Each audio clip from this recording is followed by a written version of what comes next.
Welcome into the 10 o'clock hour here on Fox 5. First here, severe weather rolling through the D.C. region, leaving many communities cleaning up tonight. We're going to take you all around the region coming up in a moment. But we want to tell you about one woman in Montgomery County who narrowly avoided being crushed when a tree fell on her home. Shamari Stone is live from Gaithersburg with more on her story tonight. Shamari. Well, tonight we were the first on the scene. Yolanda Frazier telling me that she is fortunate, blessed, grateful to be alive after this happened. She is inside of her master bedroom. She hears that wind outside, the heavy rain, and she says, you know what? Maybe I should leave this room. She said something told her, and then just seconds later, as she's walking down the stairs, that is when she hears this loud crash, that tree slamming into her room. She's obviously stunned, and now let's show you what the tree looks like outside. Take a look. This large tree in her backyard on Turtle Dove Court toppled, slicing through the roof, slamming into her second floor bedroom, sending white fluffy insulation, pieces of the roof, the ceiling, hardwood, crashing on the carpet. Yolanda Frazier is stunned. She also had her clothes, dresser, TV, other belongings in the room, all covered in debris. As you can see, it's damaged, and you can now look and see the sky above. You're now going to hear from Yolanda Frazier. I'm just grateful to be alive right now because at the time I was laying on the bed, but I got up to go do something, and I was on my way downstairs when the tree fell through my room onto my bed. Did you ever think something like this could happen here? Because I went to the backyard and I see some of those trees. Some of them do look old. Did you ever think that they could fall? No, I did not. Now, that was Yolanda Frazier. Right now, the Red Cross is helping her with temporary food and housing vouchers. Of course, that is temporary. The emergency crews tell her that it's unsafe for her to be obviously in that bedroom. So she's trying to determine what happens next. And she's concerned about the possibility of more rain over the next couple of days. Of course, our meteorologist Mike Thomas can talk about that in the forecast. Meanwhile, she is also reaching out to her home insurance company and says that hopefully things can work out. I tell you one thing, the storm was no joke, and she says that she's fortunate to be alive. In Gaithersburg, I'm Shamari Stone.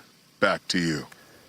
We want to show you more damage right now. This is in the district, Northwest D.C. A live look at this mobile station on Georgia Avenue and Farragut Street Northwest. There were no reports of any injuries there, but obviously the wind toppling the canopy. Crews are there at the scene right now trying to stabilize the situation. Really, just those powerful winds whipping through. Mike, you were tracking tornado warnings, severe thunderstorms. Is it beyond us now? It is not beyond us. It's now pushing off the coast here, and you can really see it on satellite and radar where the heaviest of the cells are, and that's getting off the eastern shore and heading out to sea. Still a few left up near New York City and then across eastern portions of Virginia, where folks are still under some severe thunderstorm warnings this evening. Here in D.C., it is quieter. Even on the eastern shore, where they had tornado warnings at Rehoboth Beach, Dewey Beach, they were under a tornado warning about an hour or so ago. Dover, Delaware, still picking up some rain showers. Even here in the D.C. region, just because the severe threat has gone down doesn't mean that we can't pop an isolated shower here. And that's what we have going on southern portions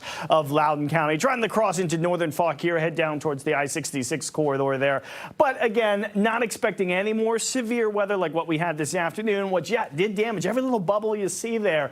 A confirmed report of either branches down, trees down, hail reports. And if you eye the eastern shore there, you see that symbol. We did have one confirmed tornado, not near D.C., but over on the eastern shore there in Talbot County, Maryland, near the town of Trapp there.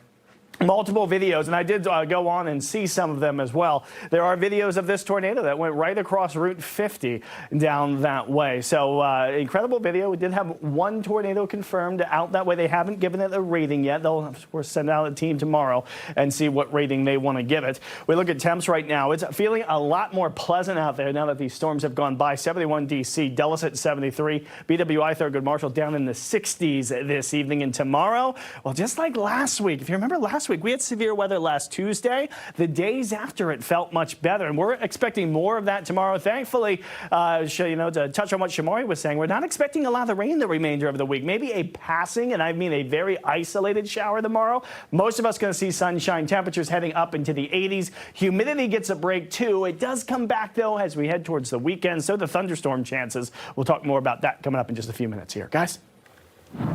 The debate over a proposed data center in Fairfax County is heating up now. The focus is shifting to how it's powered. Yeah, neighbors packed a meeting tonight, raising questions and concerns about how close the facility could be to their homes. Regina Urita is live in Annandale tonight with those reactions. Regina. Yeah, guys, and that conference room is packed as we speak with Bryn Mawr residents voicing a strong opposition against this substation that could power data centers in their community. Their biggest concern is how close developers want to build this proposed substation next to their homes. Now, take a look. Tonight, the Mason District Land Use Advisory Committee essentially received a briefing from Dominion Energy on the proposed substation.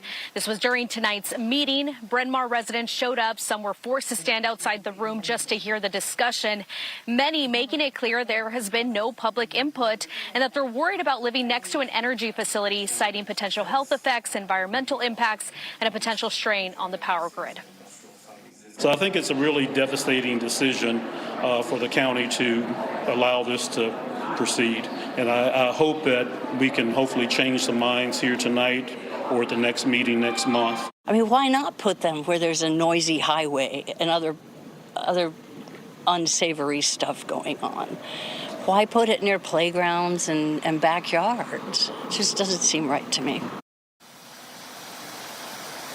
The proposed project comes after a Miami-based private investment firm filed plans to build a data center south of Esdol Road with a second facility planned later. The energy facility is meant to power the planned data centers. While the substation has already been approved by the State Corporation Commission, it still must go before the Fairfax County Planning Commission. During the meeting, Dominion Energy addressed the need for a substation, while some of the board members for the Land Use Committee sided with residents. That's the reason for the substation, was because there was a determination that existing facilities could not feed the new load. Location was chosen without taking into account the neighbors, which is unfortunate.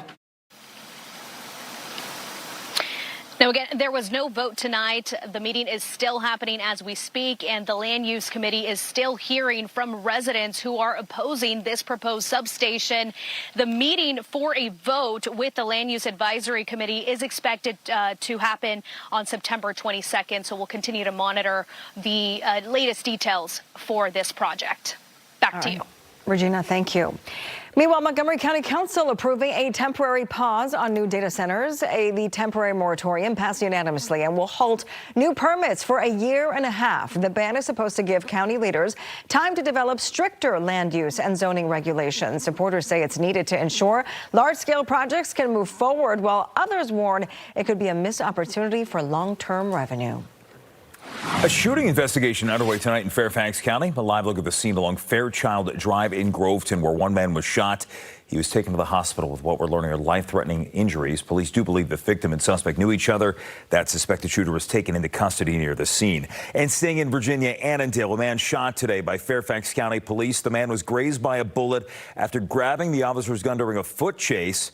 This happened after a domestic violence call where police tell us the man was threatening his wife with knives. He then ran into the woods. Our suspect emerges from a bush. He's laying down on the ground behind a bush. He grabs the firearm. It was a spontaneous discharge of not only a firearm that I just described, but another Fairfax County police officer spontaneously discharged his taser. Now, cameras apparently captured images of the suspect getting rid of both knives as he ran away. But Chief Davis says the officers didn't know the suspect was unarmed when they went into the woods after him. The son of former Commanders assistant coach Eric Bieniemy will stay behind bars for now. Court records say that 27-year-old Elijah Bieniemy used a .22 caliber pistol to shoot his mother twice Sunday night at their home in Ashburn. One bullet hit Mia Bieniemy in the forearm, another hit her shoulder. Elijah faces 3 charges, including malicious wounding. His next court appearance is scheduled for August 31st. A judge has granted a $25,000 bond to the bus driver accused in that deadly multi-car car crash on I-95. The judge overturning a lower court's bond decision after the defense appealed. Jing Sheng-dong faces involuntary manslaughter for that May crash that killed 5 people in Stafford County. His attorney believes it could take time for Dong to meet the bail conditions, including securing housing in Virginia. His trial is set for October. Friends, family, and colleagues paying tribute today to the late Senator Lindsey Graham. President Trump delivered the eulogy during today's funeral service for Graham at the National Cathedral. Graham died earlier this month. He was so strong, confident, witty, and full of life. How lucky were all of us to have known Lindsey. He was a humble man from humble beginnings, and he never forgot that. He took care of people in need. He defended the defenseless. He put everyone above himself. Another funeral is set for tomorrow in his native South Carolina before his burial. And before the funeral, President Trump met with Ukraine's president and Israel's prime minister. This marked his first face-to-face with Benjamin Netanyahu since they launched the war in Iran in February. The closed-door meeting included discussions on preventing Iran from getting a nuclear weapon. Netanyahu also reportedly pushed President Trump to expand the war. It's a war Democrats say seems to have no end. You have a lot of competing factions. You have a group of people that wanted to be obliterated in the truest sense of the word. Then you have a group that says, this is actually a good time to make a deal. The pair also discussed the U.S., Israel, Lebanon trilateral agreement and potential paths towards expanding the Abraham Accords to include Saudi Arabia. So to come, Pepco